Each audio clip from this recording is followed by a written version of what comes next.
The next election, we must win.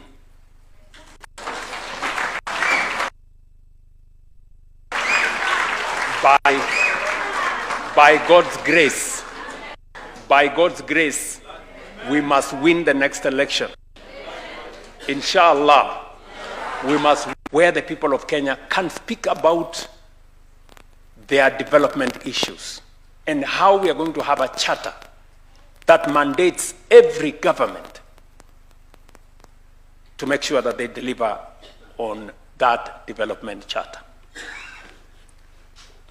I do not want to say more than this, but just to say to you as the leaders in this meeting, our members of parliament from the National Assembly and Senate, our governors who are seated here, CSS, and all of us gathered here, party leader, Buru Oginga, and the party leadership of our two political formations, to say we're here.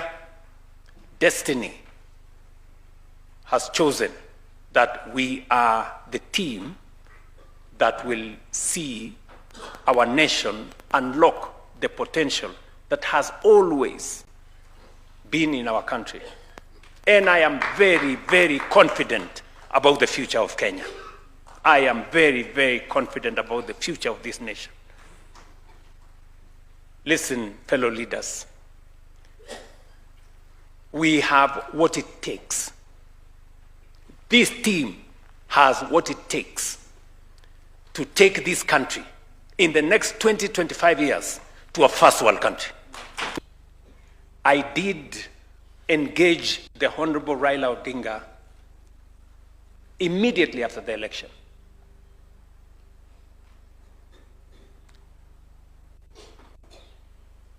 With a view of minimizing the differences, the rough edges, because ultimately we are citizens of one nation irrespective of our political persuasions. Yes, we must compete. Yes, we must have different points of view. But bottom line is that we belong to one nation. And if Kenya succeeds, we succeed irrespective of our political sides. If Kenya does not succeed, it doesn't succeed for all of us. And therefore, whatever it is, whatever different points of view that we have, ultimately, we must have it at the back of our minds that we have a nation to look after. And every leader, irrespective of the sides that you belong to, must understand that the well-being of the Kenyan people, the destiny of our nation, is dependent on us as leaders as we take the country forward. So,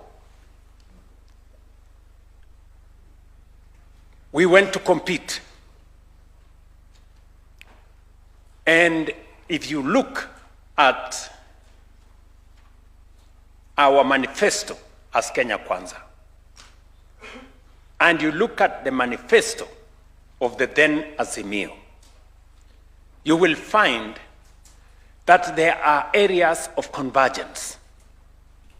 There are areas that for a very long time, all of us, as the people of Kenya, have always wanted to achieve, albeit using different means.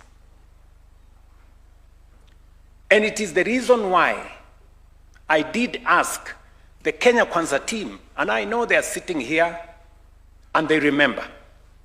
And I told them then, and I will tell this team today, that the challenge is not so much that we have won the elections.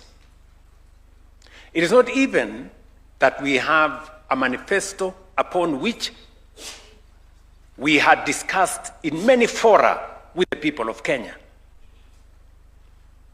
The challenge is if we have the courage and the mettle to implement the manifesto and the commitment we made to the people of Kenya. And I want to stand here proudly to say to the Kenya Kwanza team, I am very, very proud of you. Very, very proud. Yes. I know I took many of you through very difficult decision-making journeys. Yes. You remember the difficult meetings we had on housing, the difficult meetings we had on implementing health, on making sure that we have a new formula to fund our education, and on all the other issues. And I remember telling you then that it is not necessary to be popular all the time. The Bible says there's a time for everything.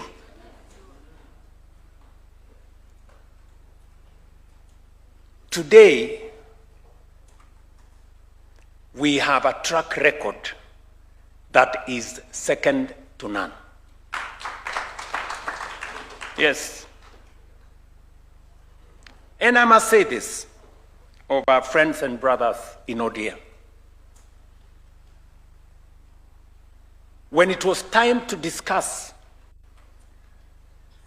housing, when it was time to discuss universal health coverage, the Honorable Raila Odinga agreed with me. And our brothers and sisters in ODM did not find it any difficult when we decided that we were forming a broad-based government, because in the agenda we were implementing, they could see their own plan in ODM, the plan they had gone to the election with, being implemented in part by our administration. And I want to say to my friends, my brothers and sisters in ODM, thank you very much for putting the interests of the nation ahead of other interests. I stand here today to say I am very, very proud of my former party. Yes. And you, led by my brother Raila Odinga, and now my elder brother Oburu Oginga, will go down in history as a party that when the nation was at crossroads, you chose to point forward for the nation.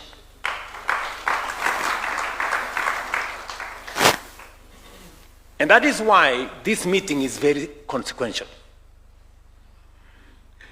Because we bring a hybrid of ideas. We converge. The plan that was in Azimio, broadly, largely carried by ODM, and converge it with the plan of Kenya Kwanza. And that is why in the last 2 years, the program of implementing what we wanted for Kenya has picked up pace. There has been an acceleration of the delivery of our plan ever since our brothers and sisters from ODM joined us and we became a broad-based administration. And that is why in this meeting, we are going to have presentations on where we were 4 years ago, the track record of what we have achieved in relation to the commitments we made to the people of Kenya.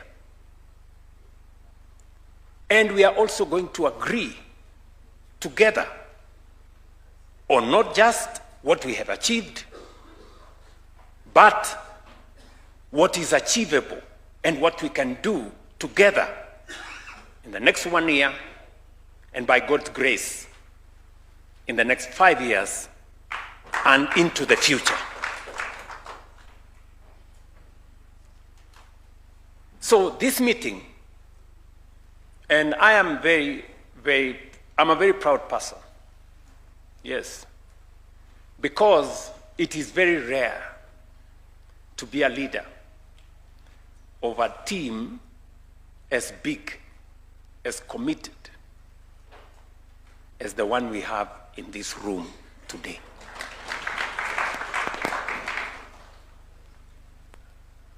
Listen, guys. The other side is in chaos. I don't have to say that. I don't have to explain.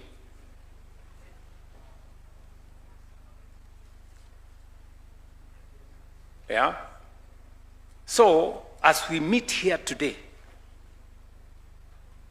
the future of our nation is the subject of our conversation. We did gather the courage to implement the plan upon which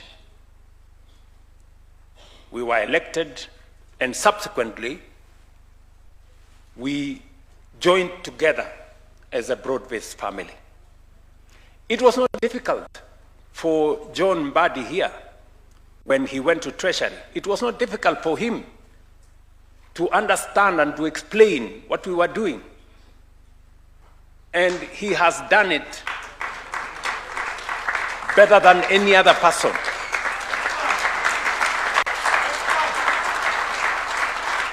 I mean, let us give credit where it's due.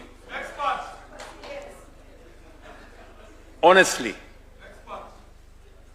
You know, we have had 2 CSs in this administration at the National Treasury, right?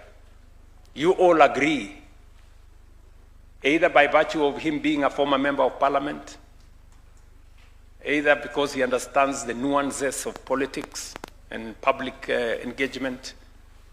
CS Mbadi has distinguished himself in a very significant way and explained to the people of Kenya what we are doing.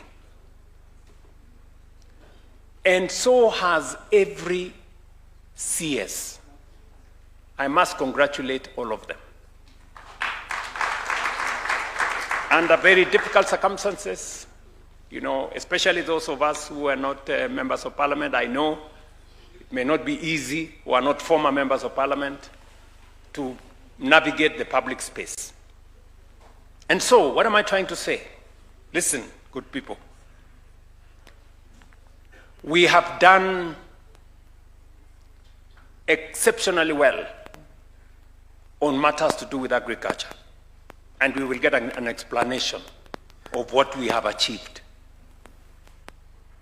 Whether it is fertilizer subsidy, registering farmers, dealing with cartels, improving farmer prices, opening new markets. Lee Kinyanjui is sitting here in our midst.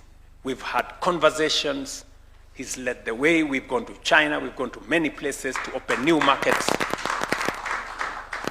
We can proudly speak about our track record on matters agriculture, and farmers and pastoralists will be our witnesses.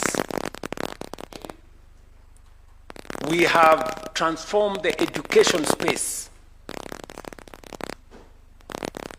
All the challenges that were there, challenges with CBC, challenges with funding model, challenges with shortage of teachers, challenges with shortage of learning spaces in classrooms, we can proudly face the nation today and say we have done what was required of us.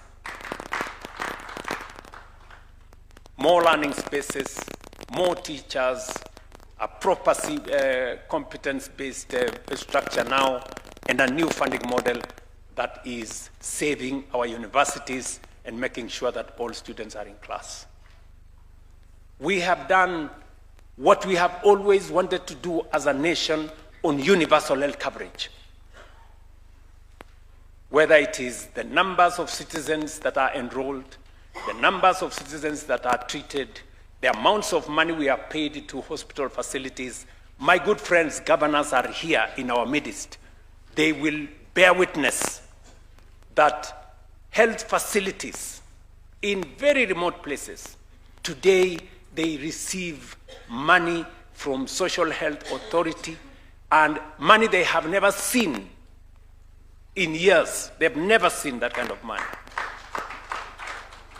And we are improving the whole of that space. We have done whatever we needed to do on our commitment on savings. We did make a commitment that understanding that investments in a nation is dependent on savings. We did rearrange the structure. The nation, Kenya, today, we can proudly say, in the last 3 years, we have raised our savings in the National Social Security Fund from 312 billion shillings, today 680 billion shillings, and by June next year, at our National Social Security Fund, we will have reached the target of 1 trillion Kenya shillings. That is how you build a solid base for a nation. We have done what we needed to do in trying to expand opportunity, whether it is in the economic space, whether it is in making credit affordable, lifting many people who had been blacklisted in credit rating agencies or bureaus. We've lifted 7 million people from CRB. We've made more people access credit. Interest rates have come down. Exchange rates have come down. Our dollar reserves have gone up. Inflation has come down. We can proudly stand before the nation and say we have moved the needle in the right direction. We can speak about many other aspects. Housing that has been a challenge to us, how to create jobs. The largest challenge we have as a nation, how to create jobs. We can speak proudly about the jobs we have created in housing, the jobs we have created in export of what we are calling overseas employment, what we have done on the digital space, and all the other things that we have done together. And that is why we've come here, so that we can first look at our track record. Because, listen, friends, we are going to an election. And when we are going to an election, we have come here so that we can go to the people of Kenya and tell them, you gave us a mandate. What have we done with that mandate? 1, 2, 3, 4, 5, 6, 7. And it is the reason